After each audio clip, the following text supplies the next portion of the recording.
The Washington, D.C. region SCCA iRacing League heads into their third round of the season. The first two rounds at Summit Point Raceway and the Canadian Tire Motorsports Park were met with some interesting racing with the multi-class interactions. Tonight, we enter Lime Rock Park, a 1.5-mile bullring roller coaster race car blender of a racetrack, fitting in this 7-turn road course. Mostly right-handers. It is as close to an oval as you're going to get on a road course, and multi-class interaction here is always tough, but tonight, we've got almost 35 race cars, 13 TCR, and the rest MX-5. This is going to be a very interesting race to watch tonight.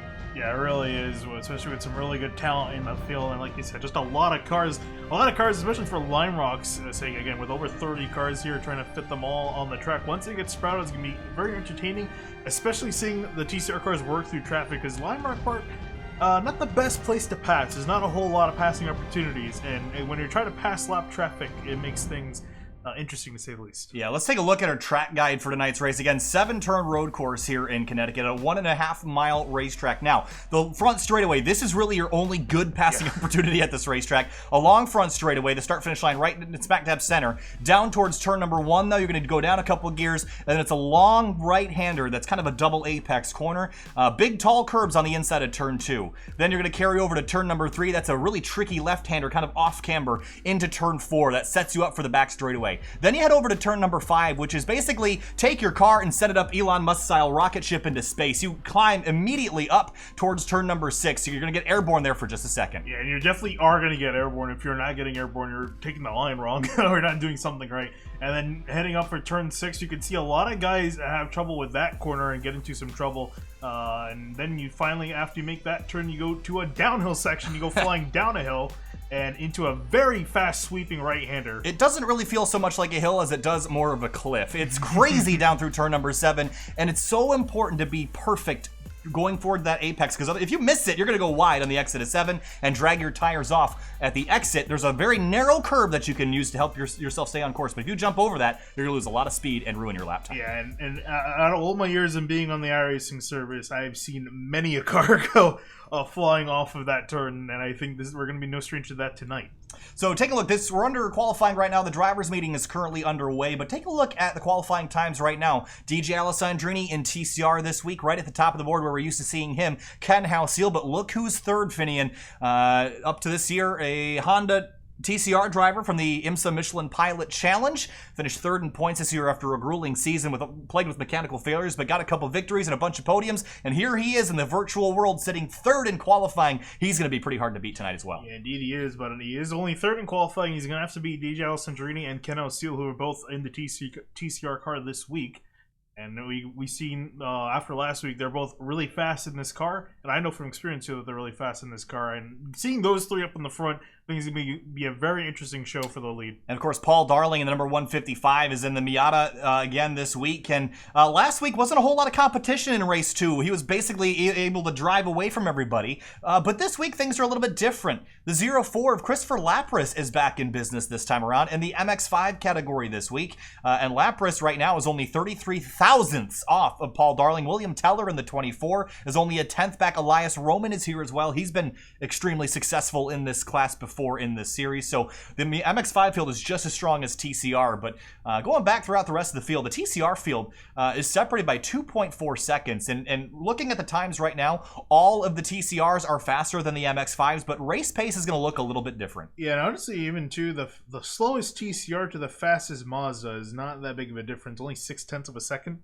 That's not a lot for class separation, so we could maybe see some of the MX-5s, they might get into the TCR field, the back of it at least. I'll have to keep an eye on that, but yeah, it's the separation looking to be about 3 seconds between the classes, which again, not that big, but remember, these guys leaving a big gap before they get green. Yeah, only about a mile an hour average speed difference between the slowest TCR and the fastest GMX-5. So there's your average speed scrolling across the top of your screen. That is the average speed of the best lap the driver has run. Pretty large variations throughout the MX-5 field as well. The MX-5 field, Finian, now this is going to be crucial. The fastest MX-5 ran a 56.157. The slowest MX-5 ran a 59.885, which is almost 6 seconds slower. Actually, actually more than 6 seconds slower than the top TCR right now. That's DJ Alessandrini. So that's going to be a huge challenge to have such a massive speed difference at such a small racetrack here. Yeah, and again, that's where really what we're talking about is this track. Again, passing is really tough in your own class, and then trying to pass another car in a different class with the speed difference going through some of these sections is going to be very interesting to say the least, as well as that number. Yeah. As interesting as So, fun story behind this number is that this is supposed to show the number of laps in the session. Well, this is qualifying. It's open qualifying. So, in theory, whatever the largest value of laps you can run is, that's what it's going to show. So, apparently that's a lot of laps. But anyway, DJ Alessandrini still sitting in the pits, but a couple other drivers have rolled back out on the racetrack for for a little bit more qualifying effort, a little bit more practice before the event starts tonight. And there's Louis Alessi in the number 43. He's had quite a bit of pace alongside David Alessi in the 34. So both those cars are about mid-pack in TCR, but have a chance to run top 5 tonight. And again, we have 2 races this evening. So race 1 and race 2. Different qualifying rounds for each. It's going to be interesting to see how these guys vary from race 1 to race 2. Yeah, and going back to David Alessi in 8th currently in the time charts, he's currently leading the points in PCR. So we'll see if he can expand that lead. And has a few races up over Ken O'Seal, O'Gorman, and Alessandrini. As you see, the 0-4 Lapper is drifting out sideways.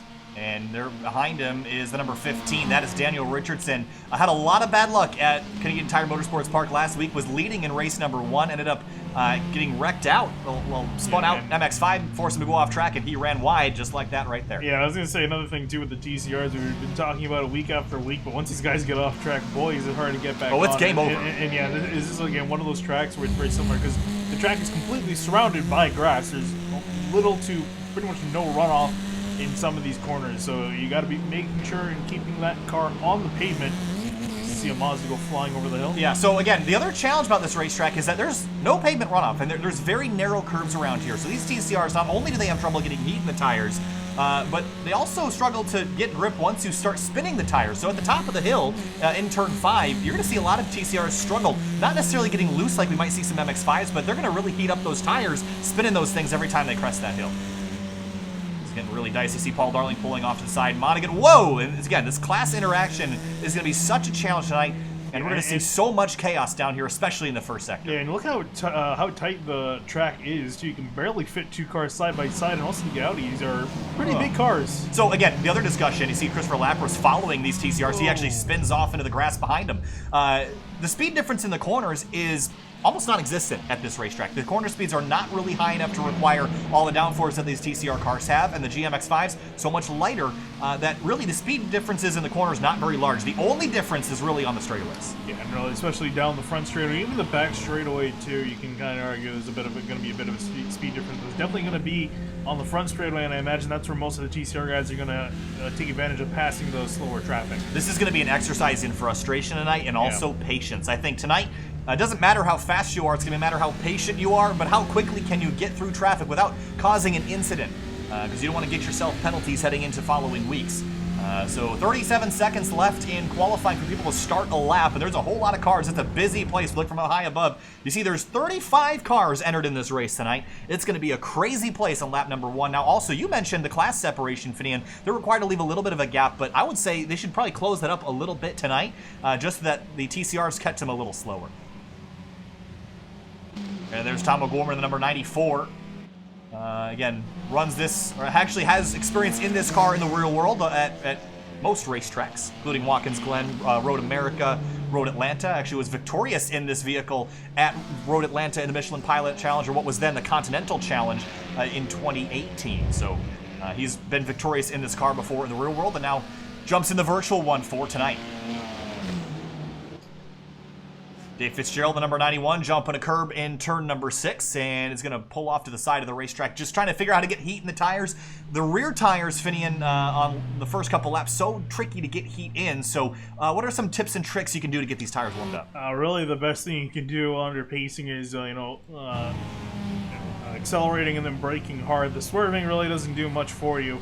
It's really going to just be that. And then once you get green, I think it's really just going to be a matter of making sure you don't make sure you don't slide on the tires, because you don't want to overheat them and get slippery. You want the tire, especially the core of the tire, to heat up properly. So It's going to be a matter of making sure you hit your corners, don't overshoot, and remember that you're driving on colder tires, and take the first few laps a little bit easier. So let's take one last look at our track map here before we go green. So the other discussion was passing zones. Now, turn number 1 we talked about as a passing zone, but there also is a couple more places you can kind of force a pass into turn number 5 on the far side at the top of your screen. And also, if you're really, really gutsy, you can maybe get one done into turn 6. But really, turn 1 is your best opportunity. Really, any other place, you're going to be forcing it. Now, the challenge is tonight, you're probably going to have to force your way by quite a bit of traffic. The challenge is to do it safely and to not cause yourself strife getting through some lap traffic. So qualifying is complete. We'll head down to the racetrack, grid them up and rack them up, stack them up for the start of tonight's event, and roll through your starting lineup here in just a moment. Again, 1 pace lap around this 1.5-mile racetrack, and we'll roll through your starting grid in TCR on the front row. DJ Alessandrini from Ohio, right alongside Ken House-Seal, and the number 23 from Pennsylvania. Yeah, I'm not surprised to see that starting lineup, pretty much expected. And then moving on back to row number 2, we got Tom O'Gorman in the 94. We're going to be starting in 3rd place from Ohio. Outside of him, Tal Sadiq in the 63 from New Jersey, will be starting in 4th. In 5th place, Francois Brou in the number 69 had a really good run at Summit Point a couple weeks ago. Going to start right alongside Daniel Richardson, who ran up front at Canadian Tire Motorsport Park. Didn't get the finishes he deserved. And then back in 7th and 8th, you got the Alessis. Lewis Alessi in the 43 on the inside from the Virginias. Outside of him, the 34 of David Alessi, also from the Virginias. Dennis Barrett in the 13. He knows how to get these larger class cars around. Dave Fitzgerald, the number 91, starting 10th on the outside of row number 5. Moving on back to row number 6, Michael Monaghan in the 05 from the Virginias will be starting on the inside. Outside him, another driver from the Virginias. A lot of drivers from the Virginias. Well, again, it's the DC Region SCCA, so I guess it makes sense. But in the 70. Yep, and then Don Manning rounding out the TCR category. Then it's Paul Darling in the number 155 on pole for GMX5, and he'll be starting alongside Christopher Lapras and William Teller in the number 24. Lapras from New Jersey and Teller from the Virginias. And then moving on back right in behind these guys, 4th in class will be Elias Roman in the 99 from the Atlantic. Haven't seen a whole lot of him. We have seen him do pretty good in the past. We'll see if he can do something tonight. Benjamin Edmondson in the 68 will be starting outside of him. All right, Mark Labens in the number 92 starts 6th in GMX5, right alongside Josh Keidenau in the 97. Had a decent run at Canadian Tire Motorsport Park, looking to improve that here tonight. Michael Shea will be starting 8th in class in the 78 car from Pennsylvania, and outside of him, Sly Stafford in the 719 from Atlanta. And a couple more drivers are going to scroll down the bottom of your screen, and some drivers are not here to start the race. I'm going to name a few of them: Larry Macleod, Evan Schickel, David Grant, and Richard Johnson will not be gridding up as we start our pace lap around this 1.5-mile circuit. So rolling through turn 1, we've got over 30 cars set to grid and take the green flag here tonight. 13 TCRs, and the rest of them all GMX5. Your predictions for tonight, Finian, can you pick me a winner from TCR? Honestly, really, I think it's going to come down to definitely Allison Greeny, House-Seal, or O'Gorman. As far as the winner, I think it's going to be Allison Greeny. In GMX5, I'm going to make a bold prediction and say Paul Darling gets it done, but Christopher Lapras is no slouch, and he's going to be right alongside him on the inside, actually, heading down into turn 1. I'll see if they swap positions by the time they get to the green, but DJ Alessandrini, again, experience in Grid Life Touring Cup in his 2006 Honda Civic SI. Ken House-Seal runs a bunch of different cars in the real world, but I think currently on his MX5, so a different car for him here tonight. Tom O'Gorman, again, runs this car in real life. He's driven the Audi RS3 and also the Honda Civic version. And all these drivers have experience in the real world in the SCCA in different levels of race cars, but of course, how can you not pick Tomo as a favorite here, having won in this car before? This race will take about 17 laps. It's a 15-minute timed race. It's DJ and Ken on the front row. Familiar faces up at the front. Washington, D.C. Region SCCA iRacing League, round number 3, race 1 of 2 tonight. Stick around after the conclusion of this one to catch race number 2 shortly thereafter. Pace cars off. Alessandrini on the inside is number 191. Green flag flies and we're racing. That's the 15 of Richardson off in the grass already trying to find room to race. These guys already fanning out 3 wide heading to the turn. This is going to get really tight down into turn 1. Wow, Tomo up to 2nd, right by Ken House-Seal. Occurs a car off. I think it's Tal Sadiq in the 63. That's going to be a long slide without tires warmed up. Hill's going to go for a long slide. House-Seal's going to get into the 69 of Bruce, sends him off course in turn number 3. And can't steer that car. He's going to go way up over the top of the hill as we head to the MX5 lead. And so far, it looks clean here. No drama for GMX5 in the first couple corners. these guys are able to make it through a lot easier. Again, if they dip a wheel out, not the end of the world for them. For TCR, it's a different story, and up for the lead. Allison Jr., Gorman duking out Alceel a little bit behind after making some contact. Yeah, it's going to be challenging. DJ is, of course, so talented in the simulator. Tom's so talented in the real world. Can he wrestle this Audi RS3 past DJ Alessandrini? I don't know if he's going to make a pass here early, but he's got a little bit of a run. Maybe he'll send it down into turn one. He's going to pop out on the brakes. Not in close enough to make a pass, though. Yeah, we'll see if he waits a little bit on this to wait for the tires to warm up. Gives you a lot more maneuverability and a lot more options as a driver. But looking there, you see the MX-5 field not too far behind. That's a 68 of Ben Edmiston out of line. There's a big mess behind him at the start-finish line, and it's Jeff Lewis in the 927. That's a lot of damage to that number 927 machine. He's going to pull him to bits. I think it's going to be a retirement. I don't think he's going to be able to fix that, but here we see. Oh, more cars off. Whoa, Edmiston and a couple cars. That's a 24 William Teller. And Mark Labins in the 92, they've all gone for a little bit of a slide. Meanwhile, Ken Houseal is around. Oh, Houseal no. spun out at the top of turn 5. Right up at the hill. And I think, he's going to pull right in front of Tala Sadiq. wow, Sadiq did a fantastic job avoiding man, him. we have to quickly take a look at how this 23 got out of control. He just understeered big time, and then he clipped the wall, just got it, tagged it with the left rear, and spun out right in front. Oh, and these guys did a great job avoiding that, because that's a blind hill that you're coming up over. And, he's got big time damage. I think he's got to pull into the pits. Meanwhile, at the front of the field, Tom O'Gorman run a little bit wide in turns 1 and 2. Rejoins the racetrack. Here comes David Alessi to second place. They might have made some contact for the lead.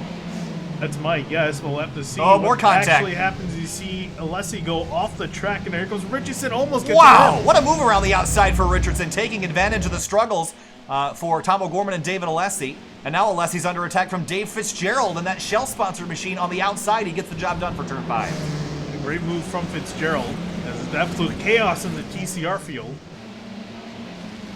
Darren Treacle in that blue car. It's on the inside of Dennis Barrett in the 13. And you're right, chaos is the word. It's left DJ Alessandrini with a 2.5-second lead. Meanwhile, in GMX5, Darling's got a lead. There's some lap traffic. The 125 of Matt Meyer is in the way. Here comes Lapras and Elias Roman right on his heels. Yeah, I'm not too surprised to see these guys all up here for the lead. Some Oh, of the they're fastest off. guys in this class.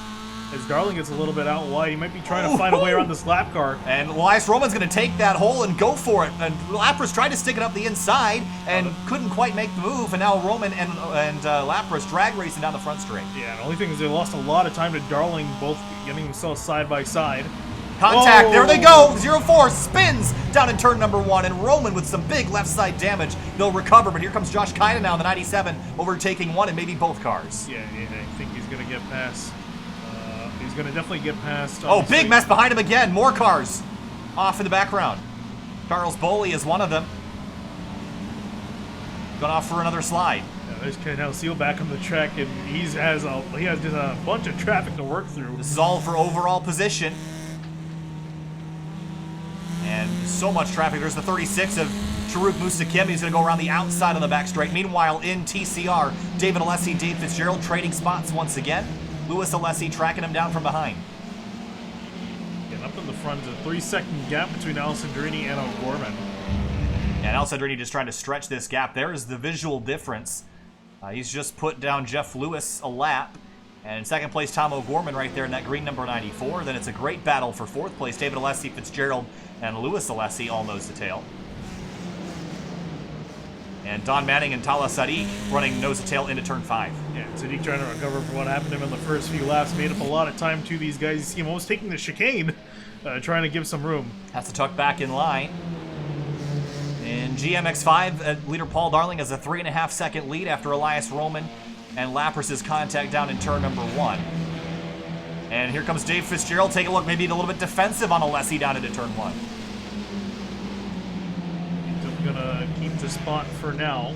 He's surrounded by David and Louis Alessi.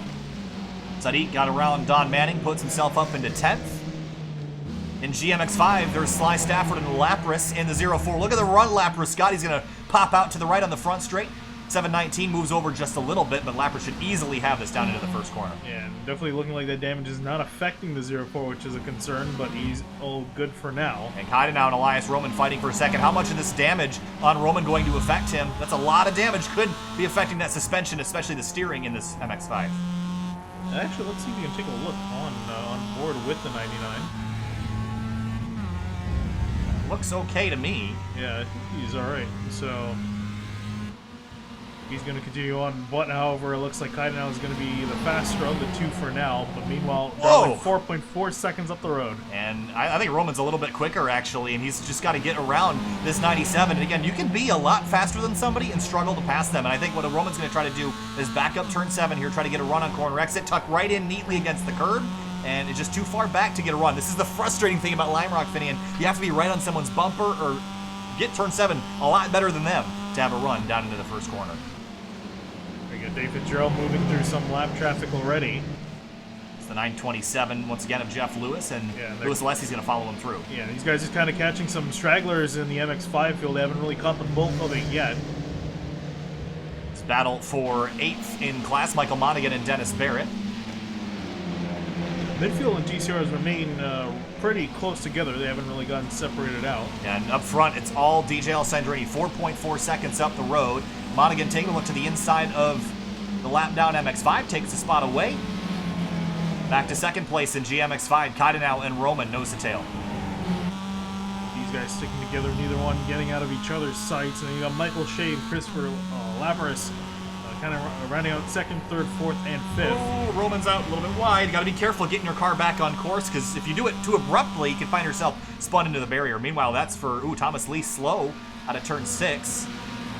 And Lee in the number 30 started in 13th, up to 9th in class. And actually there you see TCR leader and race leader, DJ Alessandrini. So he's starting to really catch some of the traffic, and I think that's honestly led to O'Gorman expanding the gap. Or closing the gap, rather. Yep. Yeah. And so you're right. I think what's going to happen now is if DJ struggles to get by the meat of the MX-5 field, it's going to bring Tomo right back into the mix here. That's the 35 car of Charles Boley, who's got a bunch of damage on the nose of his MX-5. DJ's through and clear.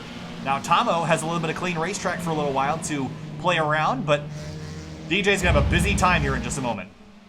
Yeah, and actually, these guys are fighting for position up ahead of him. They're right behind each other. No lane for him to go. He's going to give him a ton of time. Yeah, again, going uphill. Nowhere to pass here. Now he's going to take a look to the right. That's the number 30 of Thomas Lee and the number 41 of Nick Babin. Oh, the door closes right on entry. And that wasn't DJ's corner. And that's the thing you have to start worrying about now is corner rights. Do you have overlap on a car before you get to the corner? You have to be established alongside to be able to make a dive up there. He wasn't, but now he'll easily get by the 41. Yeah, now we're seeing O'Gorman catch back up, gap down to 2.4 seconds and closing.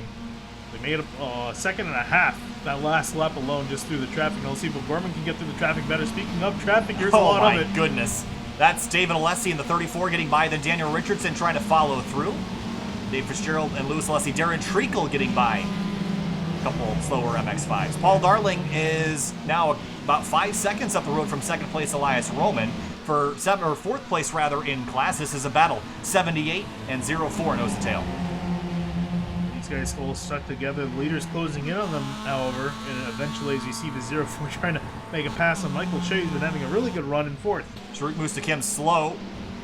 He's had an issue. Michael Monaghan getting by the number 85, Jeff Wozniak. See these cars bobble as they crest the hill. It's always a tense moment. Yeah, especially when you're side by side with lap traffic, you never know if they'll mess up the hill and get into you. And Daniel Richardson trying to build a run on David Alessi. Behind, look at Darren Treacle popping out a line on Louis Alessi down into turn 1. So you got a couple passes for position going on, and I think Richardson's going to back out. But as for Darren Treacle, he's going to get the job done on Louis Alessi. So where's DJ and all the MX-5 traffic? He's lapped up to 7th place. Now it gets a little bit harder. Look up his nose, though. Once he crests over the hills, might not be the best view, but he's got quite a bit of cars up ahead. Yeah, and these are faster MX-5s too, which is going to make it even more challenging to get by. His lead has shrunk about a second. Sharuk Mustakim is around again, and I think this is over in turn 3? Yeah, I think it's somewhere in that section. So, as he had an incident here. Might have been all on his own. Did he get too much curb? Just bounced off the curb and overcorrects here. It's a long ride off course. Christopher Lapras in the number 04 is... Thought he was slow for a second, but looks like he's continued. It was Elias Roman in the 99. He's had an issue down in turn number 1. Was there contact with another car? Well, his nose is all dinged up, so I think there might have been... Ooh, that was... Whoa! That was Matt Meyer in the 125. Just flat out wrecked him. Nothing really can do about that. Just turns in on his nose. Maybe he wasn't happy with the way... Well, there he goes. Yeah, Myers kind of was trying to block him as Elias made a dive, so I don't know. That's on the lap car for me. That's a naughty one for Matt Meyer. Again, a lap down, not running. Actually, he's a lap down 2. Was he a lap down 2? I think he was. That was not for position. No, I definitely don't think he was, because he would be up there with the 97. Right. Yeah, so he was a lap down to the MX-5 leader. Meanwhile, DJ Alessandrini is quickly approaching that car. And you see Lapras go on through. He's 3rd in class. And Tom O'Gorman's gap has extended back to 4.2 seconds behind DJ. Only 3.5 minutes left in this race. About 4 laps to go next time by. It's been a frantic one. And now DJ has got to dispose of the 125, and it looks like Meyer will move over for him. And Alessandrini has a few more cars up ahead until he's kind of clear of traffic for at least a short time being. And once he's clear and free, he should be able to just run away with this in the final couple moments. But you're never really sure. Now, the other thing that might be helping the TCRs tonight is that it's really hard to wreck a TCR with an MX-5 car. The weight difference and just the stance difference in these TCRs, they're pretty much driving around like refrigerators. The MX-5s are not going to make a dent on these things unless you really spin them out hard. The MX-5s, rather, they can get bounced around pretty easily. There's Talas Sadiq going for 8th place, and Michael Monaghan gets the job done. Dennis Barrett closing the gap as well. Been quite a frantic race. Oh, there's actually even more. It's more frantic. There's an MX-5 off to the left. Yep, just came back on the track. It's a red car. Not sure who it was.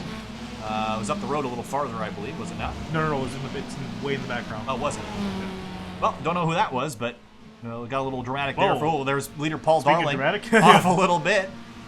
I think DJ is clear of most of the traffic. He's only got Paul Darling left to deal with. So DJ is free and clear. 2.5 seconds, or excuse me, 3.5 seconds up the road from Tom O'Gorman, who's still getting by. 2nd place, Josh Kynan out in GMX5. Pass complete. Yeah, barely clears him, but is able to get by. This is the battle for 2nd in GMX5. Kytenau's had a really solid race. Started 7th up to 2nd and holding on to it quite nicely. And Christopher Lapras is not an easy guy to beat. Actually, MX-5 is getting a really massive tow off the TCRs. Yeah, again, those TCRs are a lot taller, which is going to help the slipstream on the straightaways especially. Battle for 2nd in GMX5. In TCR, the closest battle right now is for 5th in category between Dave Fitzgerald and Darren Trinkle, but we're going to stay off that just for another moment as here comes the Lapras with a strong run to the inside of Kaiden now heading up towards turn 5. It's a place you can make a pass if you're gutsy. Here he comes. Someone's going to have to give here. Neither driver is, and either they come up over the hill and they keep it steady. Did a good job there, leaving each other plenty of space. Now Lapras has driver's right preferred line through turn 6. Lots of respectful racing between these two. And now for the downhill right, this is pretty much only a single lane corner. There you see Kaiden go a little bit wide. That's going to bring in the 125 of Matt Meyer, who again is a lap down to these drivers. But in between this battle now for 2nd in GMX5. Now behind him, a couple more cars approaching the picture. That's Dave Fitzgerald. Now the meat of the TCR field has really gotten to the front of the GMX5s. With 59 seconds to go, we'll have one more time around for TCR leader DJ Alessandrini, as the middle of the TCR field is in the middle of traffic. Daniel Richardson working over the 78. 4th place, Michael Shea. And delicately just trying to find where these cars are faster and where he can get past, especially on these kind of these straightaways here. Oh my goodness. So many cars in so many places. How about this? Ken Seal battling back up, getting by Don Manning for 12th in TCR. And he finally got back up to the TCR field. It took him a little while, but he was able to at least get one spot and not finish dead last. Unfortunately, it's going to be 12th, maybe 11th, but I don't even think he can catch to Francois Breu. Wow. Okay, so final lap for DJ Alessandrini. White flag waves. Actually, there right in behind him is Paul Darling. Yeah, Paul Darling is crushing in GMX5 right now. It's an 11.4 second lead for the number 155, and you see right behind him is the 2nd place TCR car, Tom O'Gorman. A little bit of pushing and shoving early in the race, but fenders are clean enough for me to forgive him on that one. Now this battle for 5th, Darren Treacle, Dave Fitzgerald, nose to tail through turns 3 and 4. He's kind of running out of options here. They got a few MX-5s up here that they might cash towards the line. He's got to make this pass swift and quick. At the front of the field, DJ Alessandrini from pole, all 17 laps, wins the first race of the night. Tom O'Gorman, not necessarily quite as clean, but comes on through in 2nd place, the number 94. David Alessi in 3rd, but how about this? 4th place, Daniel Richardson, and Dave Fitzgerald and Darren Treacle to the start-finish line. It'll be a battle to the end, but Fitzgerald is going to have a solid top 5 result here in race number 1. Yeah, and then in MX5, Darling, Lapras, Kaidana actually just comes across the line, as well as Michael Shea will finish in the top 4. And William Teller will round out your top 5. Whew! That's some Monday morning traffic if I've ever seen it. Yeah, that was a lot. That was a lot of stuff that happened. Holy cow. And DJ taking a deep breath. It's frantic through there. Here's a look at your race results. Pretty wild one here at Lime Rock Park. And we're not done yet. We got to do another race here shortly. But Tom O'Gorman, second place, 6.6 seconds back. I'm sure he wants a little bit more for race number 2. Of course, Paul Darling winning GMX5. This is, of course, your overall standings. Yeah, and also I think Seal 2 wants another chance at getting up for the win. Didn't really have a shot after an early incident.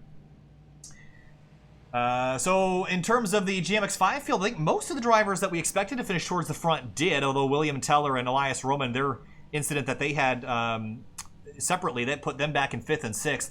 Lapras was able to recover from that slip and slide down in turn 1 up to 2nd place. Josh Kaidana, a strong run for the number 97. A good run for him tonight. Yeah, we'll see what some of these other drivers can do, especially Lapras, if he can try to challenge Darling again in that incident. They were close at one point, but then with a lot of incidents for 2nd, 3rd, 4th, it all expanded the gap greatly between themselves and Darling. All right, so with that, we're going to jump to break just for a moment. I think we're going to try to talk to a couple of people before we head off to race number 2. We'll update you in just a moment. Talk to your race winners. We'll be right back.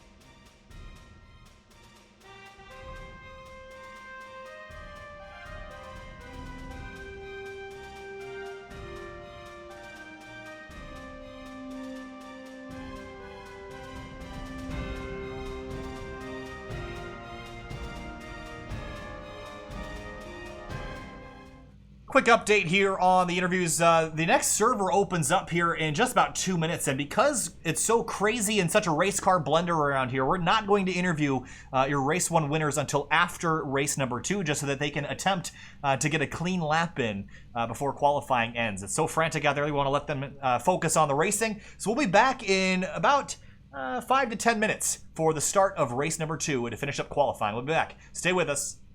We'll be back in just a moment.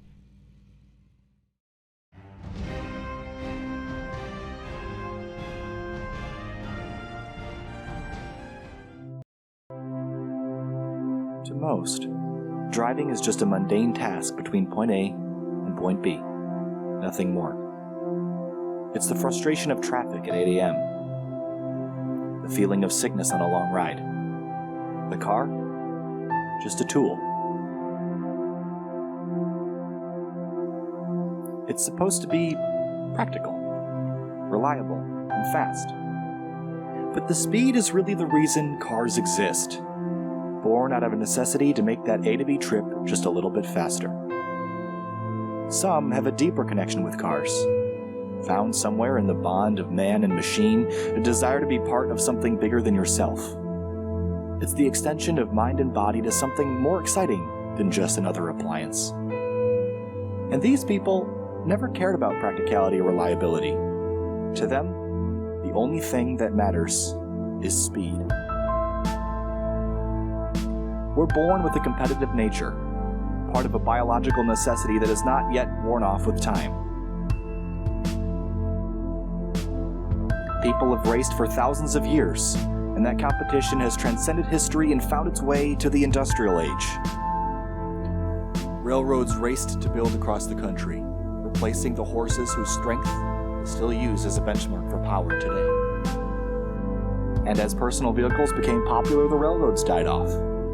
What once was the quickest way across the country became snail's pace in comparison. The interstate highway system expanded and cars populated every driveway. And the competition between types of transport quickly transitioned into the race to have the fastest car. Bragging rights. Manufacturers like Porsche, Ferrari and BMW emerged in auto racing, each trying to one-up the other. Building engines became an arms race. Who could build the fastest dinosaur-powered lens? So while the passion for cars has died for most, there are still people that are fascinated by racing. The sights, the sounds, the smell of burning rubber and spent race fuel lingering in the air. This is what attracts us to the sport of auto racing. We are empowered by drivers that climb in impossibly fast cars and put everything on the line for the sake of competition. Drivers who know that one slip-up can lead to disaster.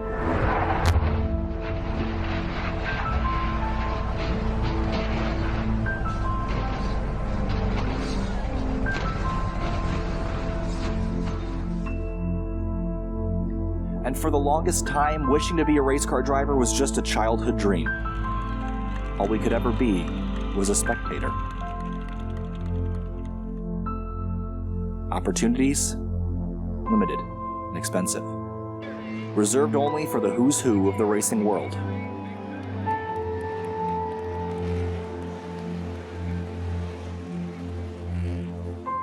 Until now.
fucked up his line, didn't he?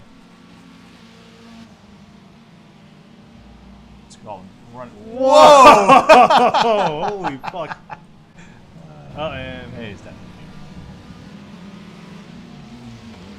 You can tell he's a race car driver because he's pissed when he's not on top of the leaderboard.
Lime Rock Park at race number 1 was an absolute race car blender, Finian, between the GMX-5s and the TCRs, but this time, drivers are trying to get a clean qualifying lap in so they can do it all over again.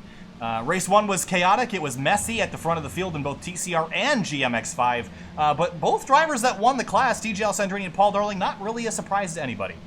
yeah, not a surprise at all. And again, expected to see them up at the top of the list. Also expecting to see Ken O'Sale, but unfortunately, after an incident that happened to him early on in race 1, pretty much got taken out of for the rest of the race. Was trying to climb back up, only ended up finishing 12th in class out of 13 cars. So hopefully he's going to hope for some better luck. Hopefully he doesn't do something like that. Well, Like yeah. the corner. So where he crashed was such an interesting place because it was really in turn 5, which usually you get into an oversteer situation at the top of the hill, but it was understeer for him, and he tagged the wall with the left rear quarter panel, and basically it turned him up on his side, and that's what spun him out. So an uncharacteristic mistake by Ken O'Sale, but hopefully for race number 2 it'll be a little bit better for him. Paul Darling and Christopher Lapras are so close in pace, but Lapras never really got a chance to show Paul Darling what he was made of. So maybe for race number 2 we'll get a little bit better opportunity to see how both these drivers run. Yeah, and both classes, the leader is able to check out from the rest of the field with traffic and incidents that went on. So we'll see if this ends up being cleaner or if it ends up being more chaotic. It does we have a few less drivers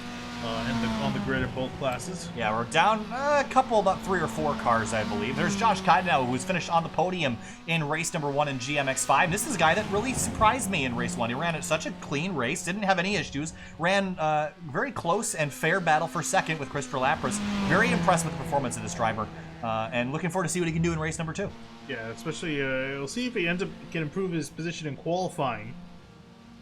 Currently scored in the 6th position, but we saw him finish up in 2nd. And also Louis Alessi, fairly slow qualifying time for him. Well, again, the challenge is getting a clean lap. It's not easy to do when there's so many cars on track. I'm looking at a quick glance. About 25 or more cars are out on course right now, so it's not easy to find a place to run a full clean lap without getting slowed down. So Alessi's going to come on through. He's a little bit wide. Yeah, that's going to dirty that lap as well. So Alessi is going to be in trouble here. Now, again, Whoa, someone really went off hard at the exit of turn 7. But right behind him is driver Tom O'Gorman, who also doesn't really have a great lap. He's currently 5th. He finished 2nd in race 1, so I'm sure he's not satisfied with where he is. Yeah, the problem too with the TCRs is they take a few laps with the tires to heat up and get up to optimal temperature to set a good lap in. So you're going to need to be out there for 3 to 4 laps to really put in a decent time. You can't just go out there and set a flyer on your first lap. So it takes a little bit of a while to get the tires warm. You see David Alessi had to back off. Or sorry, Lewis Alessi had to back off. Up the hill. By. And then MX-5 that Tom's going to catch in a really bad spot, but he'll just be able to get to the inside, and that's so awkward. It's so awkward watching these cars. You go in, and you expect to have the corner, or you don't expect to have the corner, and then both of you disagree on what's supposed to happen, and you end up kind of doing the same thing. And there's Darren Treacle, of course. What I'm surprised isn't a thing yet is where they have, like, qualifying by car. So, like, you have the qualifying sessions going at the same time, but different classes are in a separate session. Oh, you mean in iRacing? Yeah, in iRacing. Yeah, I'm also surprised that that's not a thing. Right. I guess they figure if you're gonna have open qualifying, it's gonna be open qualifying. I mean, in the real world, it works the same. No, it doesn't actually. I was gonna say it doesn't. It doesn't work that way. That would be a disaster. Now, I think what they did last season was they actually they forced everyone to run by class in open qualifying, which actually worked out quite nicely. But they decided to just do it all open, and it's messy, but it's working. I don't know. Hopefully, probably not. Put that into their suggestion, which is probably ever growing. Oh yeah. Well, you don't want to even get into that. How about the 12-year-old version of Lime Rock Park that we have? Yeah, I know. So 3.5 minutes left in qualifying, and DJ Alessandrini at the top of the board again, but David Alessi is sitting 2nd right now. Remember, he was the winner from Summit Point Raceway at the first round of the season, and we know how good he is, but hasn't really gotten an opportunity as he just gets bumped down to 3rd as Ken Alciel goes 2nd quick. He has not gotten an opportunity to really race up front with these leaders for the win yet, and I think starting 3rd, that's where Tom O'Gorman started last time, and Tom ended up finishing 2nd. Yeah, we'll see. O'Gorman was able to go up into 4th. Doesn't look like he'll be able to improve much from that for now. We'll see if he continues on, if he puts in a faster lap. Jeff Wozniak in the number 85. Nick Babbitt in the 41 entering pit lane. Looks like his qualifying effort is I found out who we're missing. Daniel Richardson. Yeah, so he was the 13th PCR car that we're missing. So he's out on the track, and he's got almost no time to put a lap in to get the tires up to temp. And again, it's going to be, you see him already struggling with understeer. These tires take 3 or 4 laps to get up to temp, and it's not so much the fronts that you're worried about, it's more the rears. You're going to end up sliding that rear a lot, especially through turn 3. It's so off camber that in this car, to be fast around here, you kind of have to drive it, not in a slide, but you have to drive it just on the edge of that right rear tire through turn 3. Yeah, you can't baby. You have to be you have to be pushing again to get the heat into the tires, but you can't push over the limit. Yeah, so Richardson has to go now. He can't afford to make a mistake, otherwise he's going to ruin his qualifying effort. Right on the edge of the curb through turn 6, and then dropping off a cliff into turn 7. There he goes. And then tucking right up against the curb and right back on throttle. This guy also really gives you an appreciation for how big that mirror is. It is. It's a chungus. I think it's probably the biggest rear mirror I've seen in a race. I think you might be right about that. It's gotten a split down the middle because they couldn't make glass that big. Nice tidy line through 1 and 2. A little bit of curb. And now the curb in 1 and 2, in the GMX5s, I think it's actually, you might be able to use a little bit of it, but the TCR gets so upset driving over curbs that I would probably stay away from it. Yeah, I think you need to stay away from almost all the curves on the track. Really, the curves that have a really sudden shift, like some of these curves, like the curves on this straightaway, you can go over because they're relatively flat. The curves where the car jumps up in the air, those are the ones you have to avoid. Yeah, like the ones on the inside of the apexes and really 5, 6 are fine. Turn 7, though, big tall curb like you see in the first sector. You want to stay off of that. Minute 30 left in qualifying, and no changes at the front of the TCR field except for Tom O'Gorman jumping up to 4th and pushing Thomas Sadiq and Dennis Barrett back to 5th and 6th. Josh Kaiden now, he started 7th in race 1. His qualifying efforts hasn't been that great, but his race pace is really good. And that's so frustrating as a driver that you can race a lot better than you qualify, and it makes you have to pass people, and it really slows down your progress trying to catch the leaders. Now, Christopher Lapras has gone quicker than Paul Darling, and that's a good lap for the 0-4. The funny thing that actually changed before I can mention it is that Lapras and Richardson actually have the same exact time down to 1,000th of a second. Wow.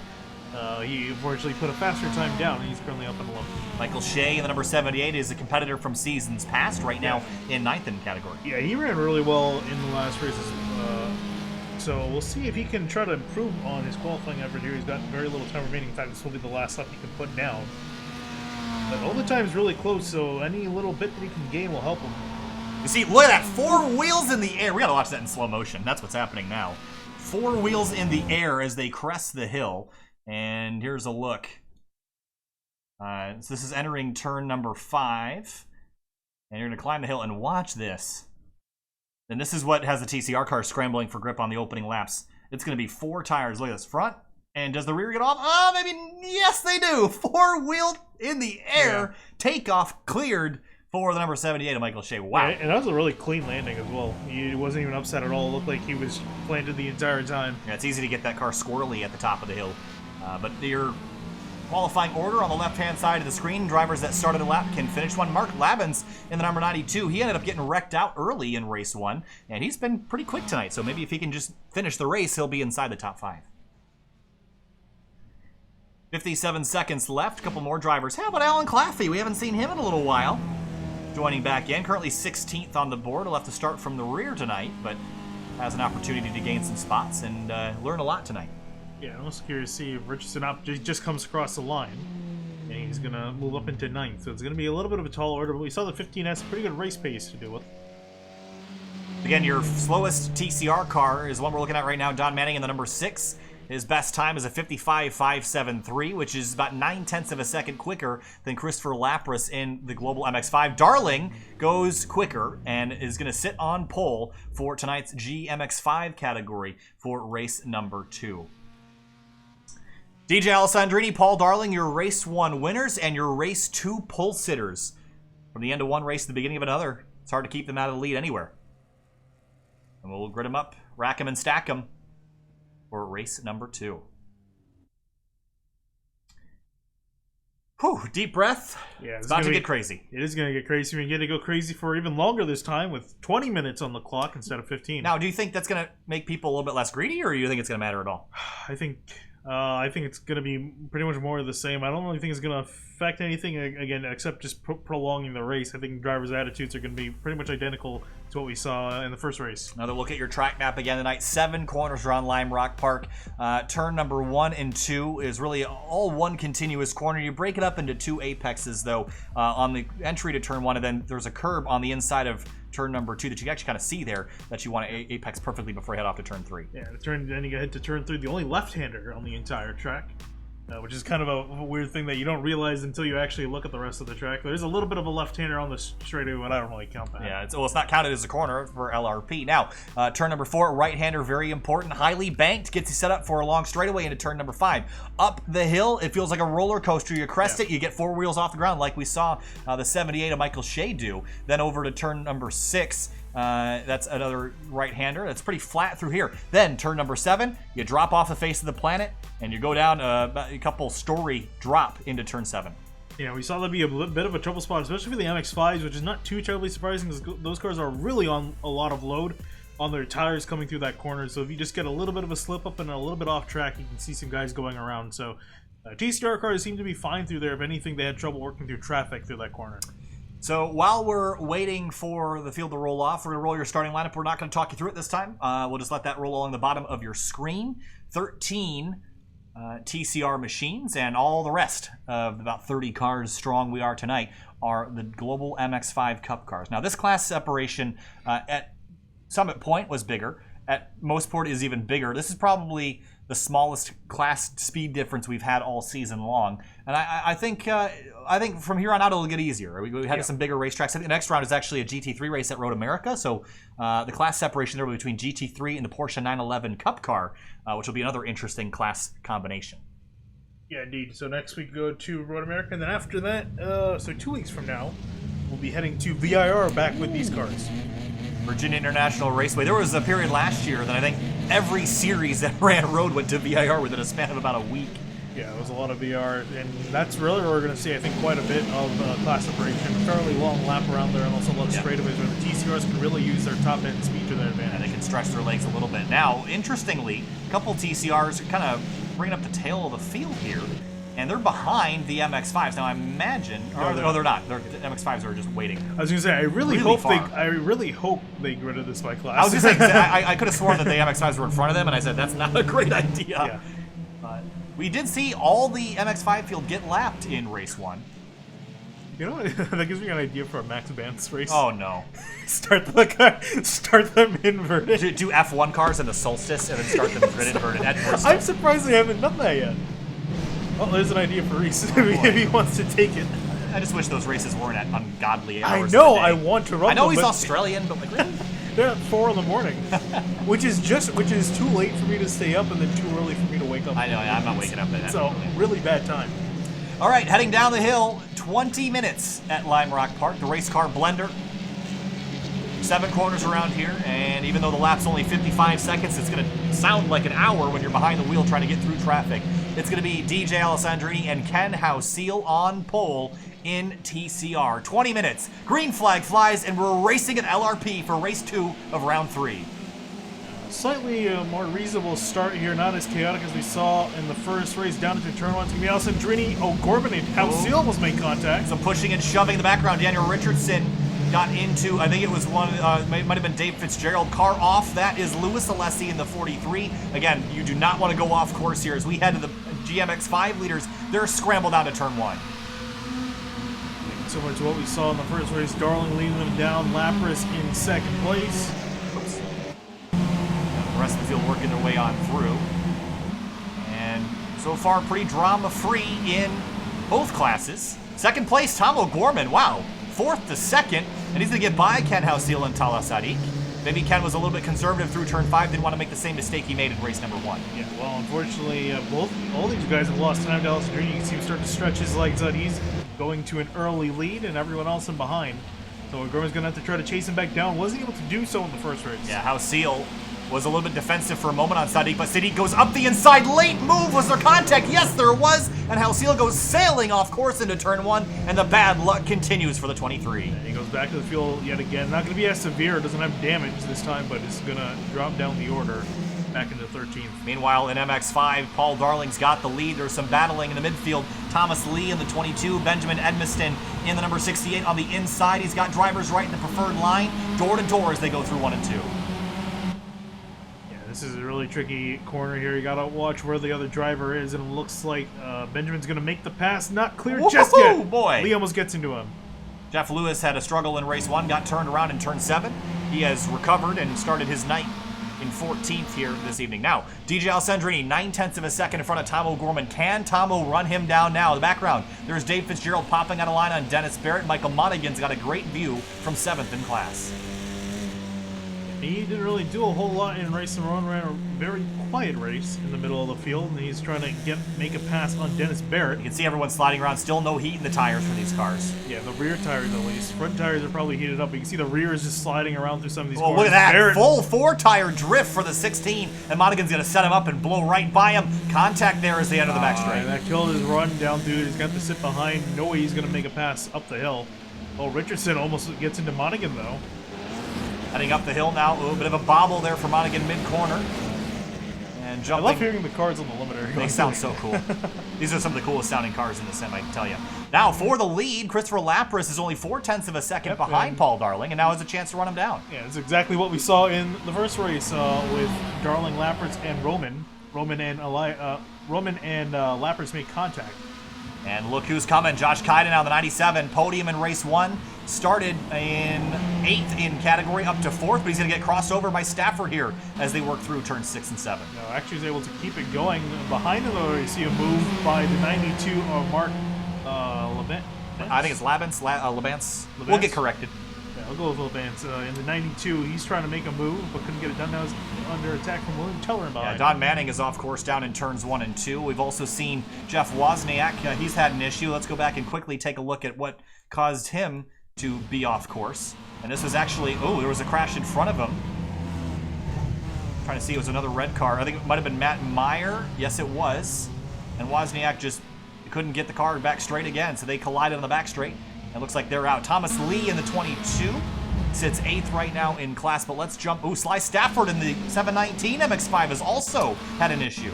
He just full. Oh, did he blow an engine? I think I saw some smoke. Oh, yeah. Yeah, I think the RPMs were dropping, blew the motor on that car, so he will have to jump back to the pits. Now, jumping back to TCR for just a moment, DJ Alessandrini still has the lead. Tom O'Gorman in second, Sadiq third, David Alessi fourth, Dave Fitzgerald in fifth, and Ford, the GMX5 lead, getting a little tight. Yeah, O'Gorman ran slightly faster than Alessandrini, but for the MX5 lead, here comes Darling, and he can't rest on his laurels like he could in the first race. He's got Lapras and Roman right behind. Lapras trying to make a move to the inside in turn 3. Yeah, just trying to spook him a little bit, make him make a mistake. It's so difficult to make Darling mess up, but that's what Lapras is trying to do right now. A little bit wide on the curb there, and Lapras has a run, but where do you go with it on the back straight here, Finney? It's tricky to make a move here. Yeah, it definitely is tricky to make a move. You see him looking to the outside lane, trying to make a pass, and I think really for these guys, it's going to be key of sorting out who's the leader before the TCRs catch to them, because not only will they be dealing with their own lap traffic by that point, they're going to be dealing with the TCR leaders coming through, and there's not going to be an opportunity for these guys to pass by the race's end. Yeah, that's a very good point. You really want to have established your lead by the time the TCRs get there. Both cars a little bit wide. Look at the run Lapras has. This is going to be a pass for the lead in GMX5. Going to swing to driver's left, make the 155 go defensive. He's going to hold them tight as they drag race to 1. He's going to stay in the middle of the track, pinch Darling down to the apex. Can he make the move, though? This can set him up for turn 3, but Darling going to just get it through. It's so challenging to make a pass on the outside through 1 and 2 because of how long that corner is, and Darling hangs on for now. Michael Monaghan and Dennis Barrett side by side through 6. Monaghan goes around the outside, hangs on. Look at Daniel Richardson popping over to driver's right now. Has a look to the inside lane of Barrett, and here comes Ken Ausiel. Does Ausiel dare make it 3 wide with the run? I don't know if he'll make it 3 wide, but he's going to stick the nose up the inside of at least the 16. Kind of between a rock and a hard place. Little late on the brakes. Contact with the 15. Going to send him a little bit wide. And now the 16 tries to cut down. Can't do it. Slides through the grass over the curbs right back in front of the 23. Oh, and Francois Bruin behind getting a little bit loose as well. A bunch of chaos here midfield for the TCRs. It all started with that little bit of a nudge down into the braking zone. Darren Treacle trying to be advantageous over Francois Brou with all that. Back to GMX5. If you're Lapras, the only way you can really make a pass in these cars without being significantly better than the leader is getting down the inside in turn 1. And Darling is not going to give Lapras the inside, so what do you do? Honestly, just keep trying, I guess, is really the best thing. If anything, just try to force Darling into a mistake, which is going to be hard to do because Darling's been really consistent in this car. Specifically, it's hard to try to make DJ Alessandrini dropping down the order. What has happened to the 191? He's crashed out. And that is in turn 1 on the straightaway. That's on the straightaway. Was he lapping traffic? And just like that, the race 1 winner, there's some big damage on the nose of that car. What happened? Oh, he was working with the 40. Oh, no. What happened there? Oh, no. Just got wrecked out of the lead by the 41. That's driven by Nick Babin. And crashes out and gives the lead up to Tom O'Gorman. What a mess. That's just horrible, horrible spatial awareness by the 41 car here, Finian. Just drifts over, and I mean, DJ could have given him more room, but I just don't understand that. He definitely moved right. I mean, he turns right. Yeah, I mean, I don't know. I think the 41, I think he was a little bit on the grass, and I think he tried to just pull right to get off the grass. Yeah. And I don't think he was aware of Alessandrini was coming to lap him. Yeah, that was a big mistake, though. Yeah, Alessandrini, that car is done. That car's done, and that turns over the lead to Tom O'Gorman. Started in 4th tonight, was extremely aggressive on that opening lap, got himself up into 2nd, and now will inherit the lead. Darren Treacle, Dennis Barrett, they're crashed off in turn 3, I believe this is. Yeah, Barrett got the worst end of that. Is this the 4th? Ooh. The 70 car at Treacle was in behind as they were trying to get around the 41. Yeah, this is just a mess here. And yeah, that's on Treacle, but again, there's just too many cars and too small of a spot. Really can't blame anybody for that one. So Treacle in the number 70 moves up to 9th. Meanwhile, in GMX5, through all this chaos, something has stayed the same. Darling and Lapras running nose to tail. Yep, and they have not changed order just yet. And you see also still Elias Roman lurking in the background, hasn't been able to fight with the leaders. Charles Boley in the 63 has gone off wide in turn 1, just all by himself. Slid a little wide. Francois Brou, Darren Treacle, he's gone on a bit of an excursion off course as well. I don't know what, but for the first 10 minutes, everyone was quiet, and now it looks like all hell's broken loose out there. And I think it's only going to get worse, especially as the TCRs continue to work through the thick of the MX-5 field. DJ Alessandrini is back on course in 12th in category. Charging in behind Brew, but on big time understeer can't keep the run rolling.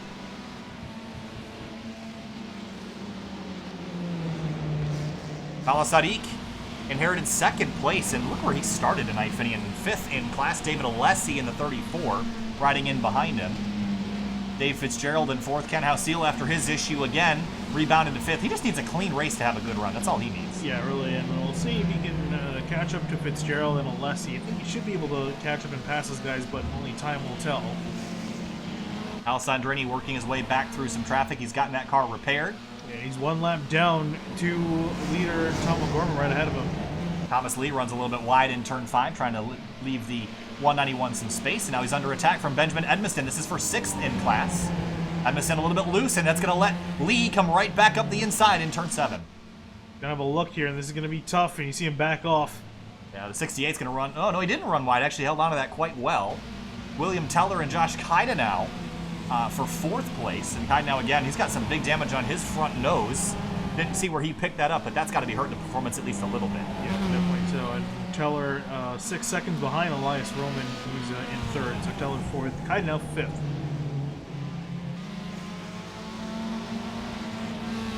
So here comes TCR leader Tom O'Gorman. He's got almost a 6-second lead over Tala Sadiq, but right behind him is DJ Alessandrini, about to unlap himself on some fresh tires. Yeah, O'Gorman might honestly just let him by. It's one less thing he has to worry about.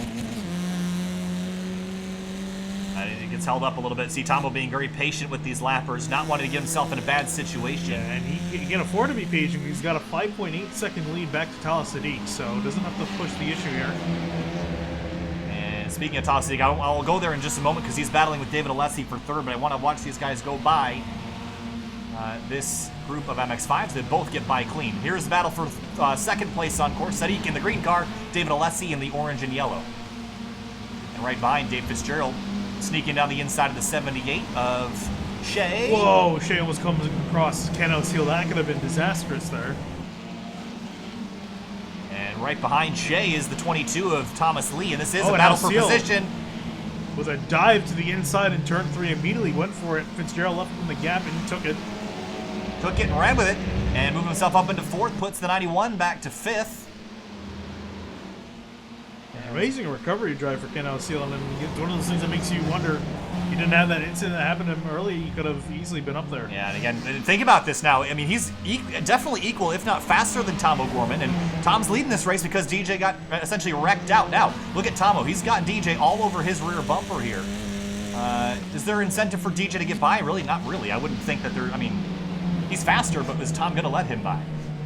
Yeah, again, he could just let DJ by, nothing he'll lose from doing so. That's Don Manning in the number 6 pulling over for the leader.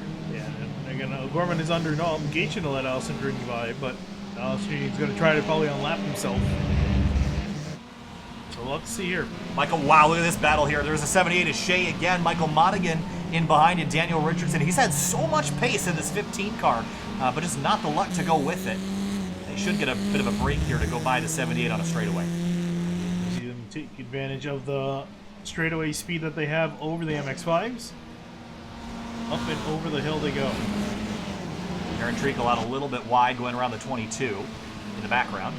Gets by clean and clear. Whew, a little bit of a break in the chaos for just a moment. Oh no, Paul Darling, the leader in GMX5, has crashed. As I say, how calm it got. Just like that, Paul Darling, the race 1 winner and the leader of race number 2, spins out down in turn 1. Was there contact? I'll be amazed if there was. He was way behind. Just overdrove it. What a big mistake. Yeah, that's pretty uncharacteristic for Darling. Very uncharacteristic. I mean, he ran 2 flawless races at Mostport last week.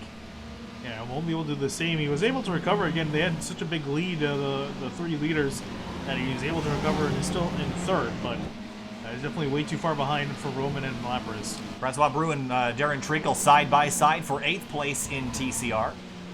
As they climb the hill in 5, this could get a little tight. These cars are pretty wide. Door slamming at the top of the hill. Yeah, that's just them jumping over the hill and hitting each other midair. Treacle's going to have to yield to Brew that corner. Yeah, Treacle was so fast last week, but this week hasn't really had the pace to roll with the leaders and has rather been stuck in traffic and run away. And actually, Francois Brew as well was so fast at some point, was podium there in that race. And tonight, both these drivers are struggling to get up inside the top 5.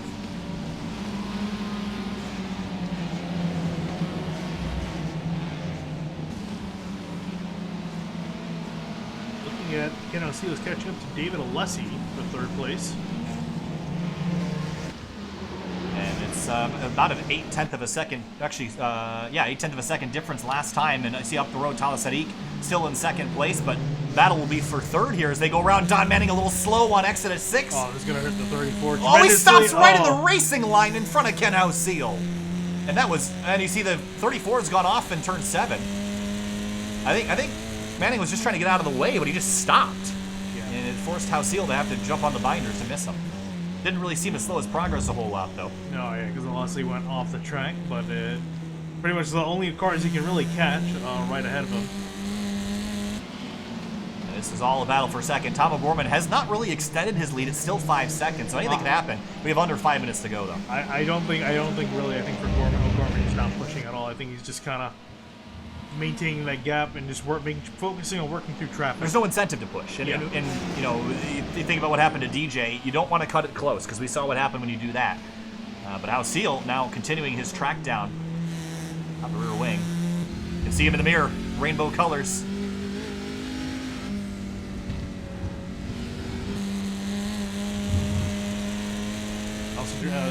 Alessi got a good run off the corner. Alcilo's trying to get a little bit of a draft on him. It looks like he's kind of stalled out in behind Alessi for now. Yeah, it could be a bit of aero push, but I think these guys are pretty equal on pace. Alcilo, look at how much he closed in 1 and 2, though. Big gain through the center of 1 and 2. Now you're just going to have to sit in line for the rest of the lap until you really either force the issue or wait till turn 1 to make a move. Or if the driver ahead of you makes a mistake. The way these guys are running, I'd be a little bit surprised if they were to make one at this point, especially considering how little time we have left. So where's Tom O'Gorman, and how far is he clear? He's lapped all of the MX-5s by this point, and he's just getting to lap traffic twice over now. And again, not pushing. I don't think he's got this thing tuned up to 100% right now, just trying to stay out of trouble. He's got some clear roads up ahead. Now here comes Alcilo looking down in turn 7. Oh, that's a tight place to make him pass, side by side in turn 7. And Ken Alcilo gets the job done. Now, does David Alessi respond, or does he tuck in line? I think he might tuck in line here. I don't think he's going to have the run anywhere near close to make a move down into turn 1. Has a look, but Alcilo slams the door shut. Climbs the curb in turn 1 as well. And Alcilo is actually a little bit quicker than Talas Sadiq, so he might have time to get to 2nd, but he's only going to have 3 laps to do it when Tom O'Gorman gets back around to the start-finish line. No challenge in GMX5. It's a 6.2 second lead for Lapras over Elias Roman, who's in 2nd. And actually, Roman potentially under attack from Darling, who's been closing in on him. And Darling, remember, he was leading the race, spun out down in turn 1. Now is stuck behind a couple TCR machines as they work their way. There's Elias Roman, that white MX-5 at the front of that shot. Yeah, that's going to slow Roman down if they catch him in the wrong place. Roman covers turn number 6. That's going to slow up Monaghan. Or excuse me, I've been saying Monaghan's name wrong. It's Monahan. In the number 05. I was told to correct that, so I apologize, Michael, for messing up. I just remembered just now. So Michael Monahan in 6th place. Trying to hold off Daniel Richardson. And there is Francois Brew in the 69. He's going to also get by Roman. That put him right in Paul Darling's grasp, but meanwhile we got a 3-way back. Actually, yeah, Alcilo's worked his way by Sadiq. I think that might have been down in turn number 1, so we'll go by and take a look at how this happened. And this actually was out of turn 7. Here's a look. Yeah, I'm stuck behind some lap traffic. 41 again. Did nothing wrong that time. Was perfectly on line, and that's how that shaped up. And Alcilo managed to thread the needle here. Yeah, I was wondering how he caught up to Sadiq so quickly, and then made a really good move. Sadiq Sadiq just yielded and gave that spot up. Yeeted. I mean, not wrong. Did yeet it as well, but Ken yeeted it, and he got it. How about for 2nd? That was easy. Paul Darling drives right on by Elias Roman, and we have to go back and take a look at how this one shaped up. So, lap traffic, or not lap traffic, mixed traffic being a factor again. Roman didn't really get a good run off the corner. I think it's Treacle that is going to open the door here. Yeah. Up the inside he goes, and a little bit of contact that shoved the 99 a bit wide. And then Darling says, don't mind me. I'm just going to slide right on through. So second place for Darling. Going to be a little bit of consolation. So 2 laps to go for the leader, Tom O'Gorman. Meanwhile, Richardson has lost his touch with Monahan, and now Francois Brou closing in from behind. But also for third place, Sadiq now under attack from David Alessi in 4th. Yeah, this is not over yet between these two guys. Still got 2 laps to sort this out. Actually, no, I think they might have just 1 lap. They will have 1 lap as Tomo comes across the start-finish line. White flag in the air for Tom O'Gorman. And you see Sadiq under pressure from the orange and yellow 34. Yeah, he's nowhere near close. And you see Nico very defensive down into turn 1. Yeah, did he compromise a line? I think David Alessi swung left too late and kind of compromised his own entry to the corner. Yeah, he was trying to set up for turn 2, but couldn't get it done pretty much as they were. So he's got to make a pass in the second half of the lap, which is a lot more tricky to do. Oh, right to the bumper. He's so close, but you can't get by him. It's so difficult. He's losing a lot of momentum there. Not really too... Oh, Lapras is spun out. Oh, the no. MX-5 leader, and that's turned over the lead to Paul Darling and Elias Roman, who are nose to tail here. Oh, and Roman. The 99 gets turned off the nose of one of the orange cars. I think it's Claffey in the 39. Yes, it is. And I guess Lapras second place again. And Oh. back on the front straightaway, it's going to be Tom O'Gorman coming to the line first, Ken House-Seal in second. Wow. House-Seal, second place. Look at this. Side by side, coming to the checkers, banging doors for third. And it's going to be Alessi at the line. Wow. What a pass. 23 thousandths of a second between third and fourth. But Christopher Lapras, on the final lap down in turn 1, ends up spun out, had a huge lead, and ends up coming home in second. And it's going to be right ahead of him, Paul Darling, winning both races somehow. When it didn't seem like he was going to, somehow was able to just take the lead away in the last lap. Well, we will need to go back and take a look at what happened to Lapras here, and what a shocker. I wonder if this is all... Oh, no! Oh. Uh-oh. This is the 125 again. That He already is- has blood on his hands, I think, with Elias, yep. I think it was. Oh, what? Yeah, it was that Elias earlier, just went in there and just... Cleared him out. Yeah, second time tonight. You know, benefit of the doubt, you can give him sometimes, but you can't give it twice. Yeah, I was going to say, especially for the leaders, too, it's like, yeah, he's a lap down at this point, Yep. and it just clearly takes out the 0-4. And that's not fun. That was actually... And then also, I want to see, too, what happened with Elias and Roman. Oh, yeah, this is just up the road here. And Roman... This is the 39 of Claffey. Did Claffey drive in too deep? And, I think Roman just turned in on him. I don't think that was Claffey's fault there. I think he thought Claffey's going to yield more. Yeah, so miscommunication. which is not necessarily required. It's just a gentlemanly thing to do, and there's not a whole lot he could have done really. So we'll just put that as a racing incident. But going back again, Matt Meyer been struggling to stay out of other people's ways tonight. He was still on the gas when everyone else is braking. I mean, I can't defend that. He completely missed his braking point. Yeah. Not trying to rip on him, but it's only so much you can defend. Well, when it's the second time, yeah, it's pretty tough to defend. Yeah, that. so I also want to show a replay of how this battle for third place shaped up, because Sadiq had third for the majority of this race, actually second for quite some time until House-Seal caught him. And how did this all shape up? There was a MX-5 up the road. It was the 22 of Thomas Lee. I wonder if this is where all this starts. Oh, yeah. This awkward multi-class sees the door open, but that was enough to kill the momentum for the 20. And Alessi is just going to get such a great run through turn 7. Look at that. Oh, and Sadiq left the door open, and Alessi took it into the grass, doored him. Fair game, and across the line. How about that? What a move there. And here is your margin of victory. Well, margin of third place at the line. We'll show you right here. Wow.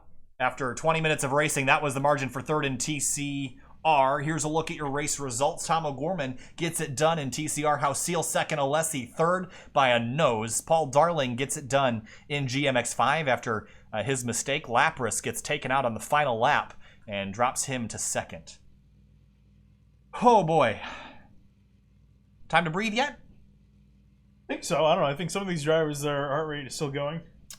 Mine sure is. I'm sure the emotions will still be flowing after that one as well. We'll be back in just a moment. This time we're going to talk to your race winners from not only race 1, but also race 2, as well as your second place finishers. We'll be back in just a moment. Stay with us.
Welcome back live to SimTV in the DC region SCCA iRacing League. Here now with second place finisher in GMX5, Christopher Lapras in the 0-4. Chris, you had the lead there coming to the white flag and unfortunately had an incident down in turn number 1 with the 125 of Matt Meyer. Ended up coming home second. Frustration? Happy with a second place? Where are your emotions right now after 2 races tonight? I think it was a really good night. I had a heck of a battle with Paul Darling, and he ended up making like a little mistake. And like you just said, on the last lap with lap traffic and a bunch of TCR cars battling, and I was just on the unfortunate end, but fun nonetheless. Looking forward to the next race. We're going to be running GT3s at Road America. Can we expect to see you there? And will you be in the GT3 cars or the Porsche 911 Cup? I might be at gymnastics with my kids, but I'll try to be in a cup car. All right. Sounds like a plan, Christopher. Nice job tonight. Second place in GMX5 in race 2. Thank you, guys. Absolutely. Moving on now to Paul Darling in the 155. Paul thought it might have slipped away there for a moment. He won race 1. Looked like it was going to be that way in race 2. You spun out, then got the lead back after the leader got dumped out in turn 1. So your thoughts after race 1 and a wild ending to race 2? Yeah, race 1, I thought it was going to be more similar to race 2, but I think you guys saw what happened there with the contact between Elias and Chris. Race 2 was a lot more interesting. We had some good fights going into turn 1 there where I had to defend a bunch. Then once I got the gap, I thought I would be I thought I could hopefully cruise for the win, but I just, decided to try and throw it all away at the end there. But I got extremely lucky due to Chris's misfortune with some lap traffic there. Lap traffic was really the story of the night, whether it was TCRs or MX5s or a mixture of both. How challenging was it to manage the traffic tonight from the slower of the 2 classes? It was a standard Lime Rock Chaos race is what I'll say. After doing Neo Endurance last weekend, which was good, that was about the same insanity level to me. All right, Paul Darling. An insane race, but 2 wins in 2 starts tonight for the number 155. Paul, thanks for talking. Congrats. We'll see you next week. Thank you, guys. See ya. Absolutely. Moving on now to Ken House-Seal, the number 23. Well, tonight wasn't perfect, Ken. Might have had a shot at the win had things gone a little bit better, but bad luck in both races. But walk us through race 2, because he ended up finishing second to Tom O'Gorman. Yeah, that's definitely not the greatest of nights. The first race, let's just forget about that. The second race was pretty good. The contact with Tala, that was just a racing incident, nothing too bad, and just continued on. Finishing second was fun, just driving through the pack. I was really in Tom, but I don't think either of us really had the pace for DJ tonight anyway. So the lap traffic was not, I wouldn't say a concern, but it was so busy and chaotic. How do you manage chasing down drivers and trying to scrape back positions with so much traffic around you? And how do you manage that risk versus reward? I definitely drove more aggressively than I probably would have. So that just taking a little more risk and kind of bullying my way through instead of being a little more patient. I knew I was running out of time. I looked at the clock and I'm like, 5 minutes and I'm still behind these guys. So I really knew I had to push. Ken House-Seal second in race number 2. A couple seconds short of Tomo, but still a solid run, Ken. Thanks for talking. We'll see you next week. Thanks, guys. Absolutely. Hey, bud, I was just talking. Hey, DJ. Sorry to talk to you. We're going to drag you in. Sorry about that. Well, that race 1 went great. Race 2, not so much. We saw the collision as it happened. Walk us through that collision there with that MX-5. Yeah, I've always been taught that when you're passing cars, you stay close to them. And so if there is a bump, it's a minor bump. I never expected to get bumped when you're in front of the car. That's not something I would expect. But if you were side by side and you're that close, then, whatever bump would happen would be super minor. But, when the guy pit maneuvers you, obviously you're going to go for a spin. So unfortunate. I guess I'll just give Nick a little bit more room. I was afraid with those a lot of those Miata drivers, they would jump out of the way instead of hold their line. So it was a test of what are they going to do and trying to predict them. But overall, I was happy with my pace tonight and got the race Tom a little bit, but I was a lap down until he decided it wasn't worth risking his race over. And overall, I had fun tonight, so mission accomplished. Well, fun accomplished. Win for both races, not accomplished, but still a strong run in race 1, and a good recovery back up to 12th place on the lead lap, actually, in TCR. So good job, DJ. We'll see you next week. All right, thanks, Kyle. Absolutely. Hey, Tomo, that was a little bit of a wild one, but race victory tonight. I think you were talking earlier about just trying to get through lap traffic, how chaotic it was going to be, but DJ ended up getting looped around by an MX-5. You inherited the lead. Walk us through both your race 1 and your race 2 tonight. Yeah, I think I really had one of the calmer race 1s, or race 2s, I should say. And I knew from real life experience that when you do multi-class at Lime Rock, it just gets so busy. So traffic management was going to be huge. Unfortunately, DJ had enough of a lead that in race 1, I couldn't really do much when he got balked in traffic, and then I ended up getting balked in traffic. So that kind of just was what it was. And then race 2, I was really happy with the opening laps, moving up to second and kind of sticking with him. Unfortunately, when he got taken out, he came out right behind me, and I kind of got to see how it would have played out had he not gotten taken out, because he continued to put like a second a lap on me towards the end. So it's a little hollow to inherit the lead that way and then see that I would have been absolutely obliterated later on. But I guess you take what you get, right? Yeah, absolutely. I mean, I guess the lap traffic, especially towards the middle of that race, got pretty chaotic. Of course, you've done this in the real world. You're a professional. I guess we'll call you that. But running this car in the real world, are there any similarities with working through traffic? And is it a different mindset working through traffic in the sim versus the real world, or something completely different? The similarities to how the multi-class works in the game is almost identical, because you just have cars of different speed that make speed different ways. The biggest difference is you have drivers that aren't necessarily used to that. So I tried to actually notify everybody in the drivers meeting, like, hey, from experience, if the slower cars, if you, especially down No Name Straight, which is the kind of windy back straight before the uphill, if you just indicate to us that you're going to stay left by staying over there the entire back straight, it's not any slower for you and it's better for us.